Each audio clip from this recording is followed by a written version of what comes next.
just how much the voice makes the character. Can you imagine any other voice for Shrek? Or Woody? So listen, no one's getting replaced. Or Homer Simpson. Homer. Voice is the personality, the soul of the character that makes them who they are and who we love.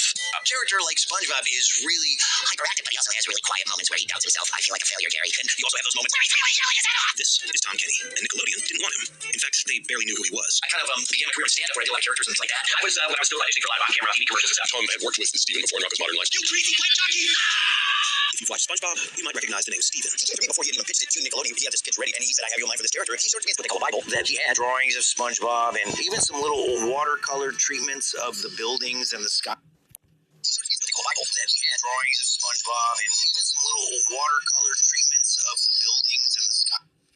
He showed it to me. It's what they call a Bible. That he had drawings of SpongeBob and even some little watercolor treatments. The skyline of Bikini Bottom. He showed it to me and said, what do you think? What's this? What? No. Force split 2's power to everyone. It's pretty cool. What? 2 doesn't have the power to. That's what I just said. Yeah. Wait, so you're trying to tell me everybody's battling for nothing? The soul of the... That's what I just said. Yeah.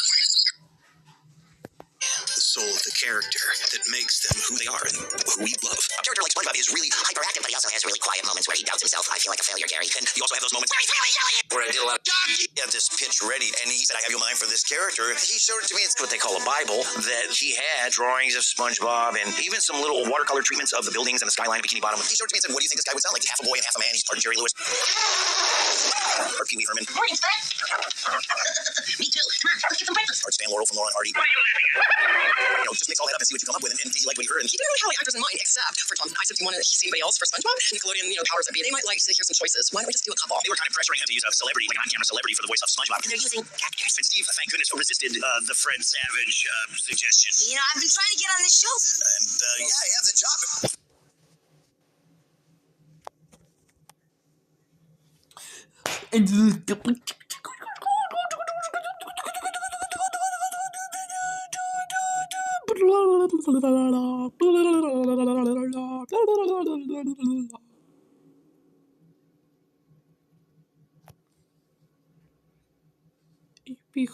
Brothers. The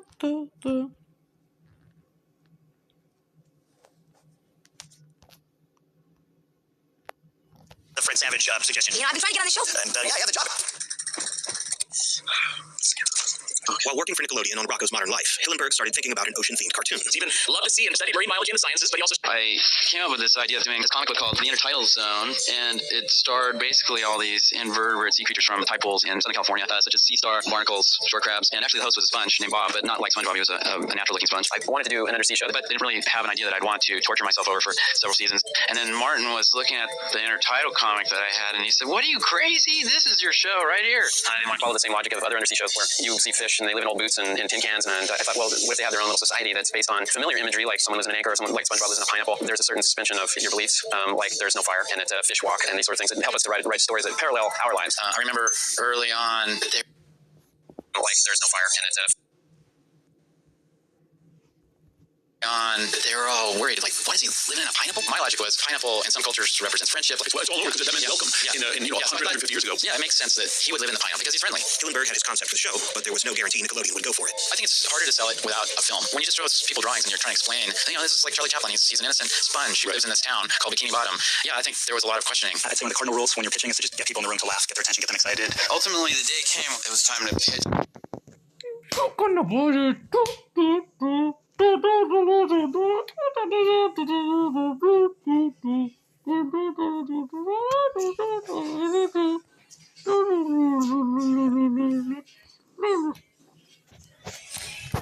love you. I love my you. Oh no.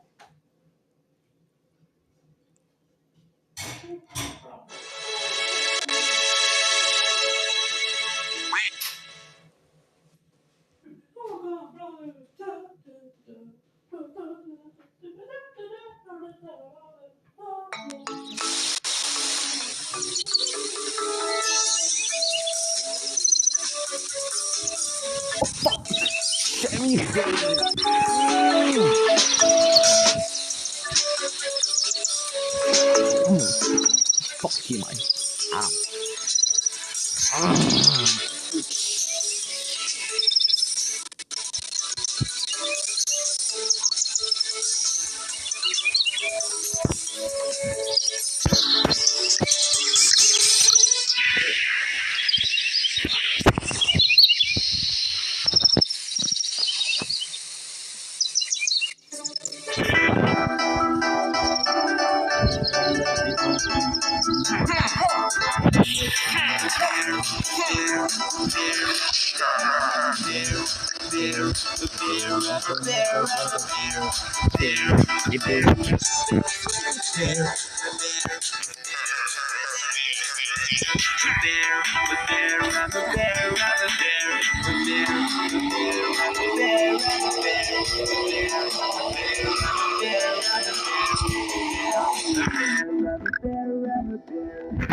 Calm the fuck on. How the fuck did I lose?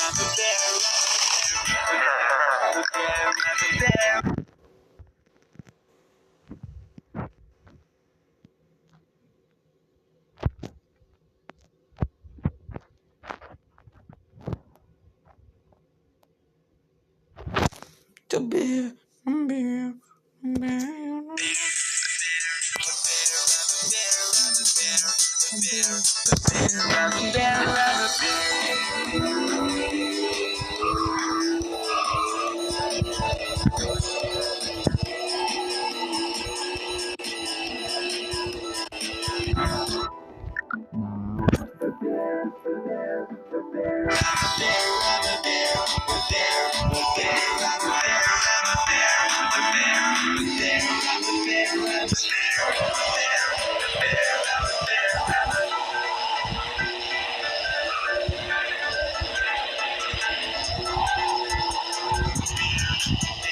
No, what the fuck? I'm